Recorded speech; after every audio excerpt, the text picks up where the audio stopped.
ঈদ তো তখনই সুন্দর ছিল যখন বুঝতাম না জীবনের মানে কি, যখন মনে করতাম দিনের অর্ধেক সময় না খেয়ে থাকলে 2 দিনে একটা রোজা হয়ে যায়। ঈদ তো তখনই সুন্দর ছিল যখন রোজা না রেখেও সবার আগে ইফতার টেবিলের সামনে হাজির হতাম আর সবার আগে ইফতারি খাওয়া শুরু করতাম।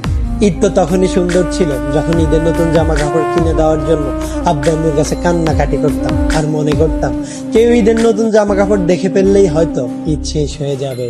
ঈদ তো তখনই সুন্দর ছিল যখন অন্য সবাই ঈদের জামা কাপড় দেখে ফেলার ভয় আলমারিতে অতি গোপনে লুকিয়ে রাখতাম।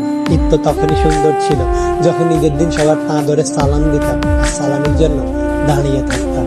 ঈদ তো তখনই সুন্দর ছিল যখন বড়দের দেখতাম তারা কত জায়গায় ঘুরতে যায়, তাদের কত টাকা, আর ভাবতাম কবে জানি বড় হব আর তাদের মতো করে এত সুন্দর করে ঈদ পালন করব। হ্যাঁ, আজ বড় হয়েছে ঠিকই, পকেট ভর্তি আজ অনেক টাকা। ঈদ আজ ঠিকই আছে, কিন্তু হারিয়ে গেছে ছোটবেলায় কাটানো ঈদের সেই আনন্দময় মুহূর্তগুলো। সত্যি অনেক বেশি মিস করি ছোটবেলায় কাটানো ঈদটাকে, যেটা চাইলে কখনো ফিরে পাওয়া সম্ভব নয়।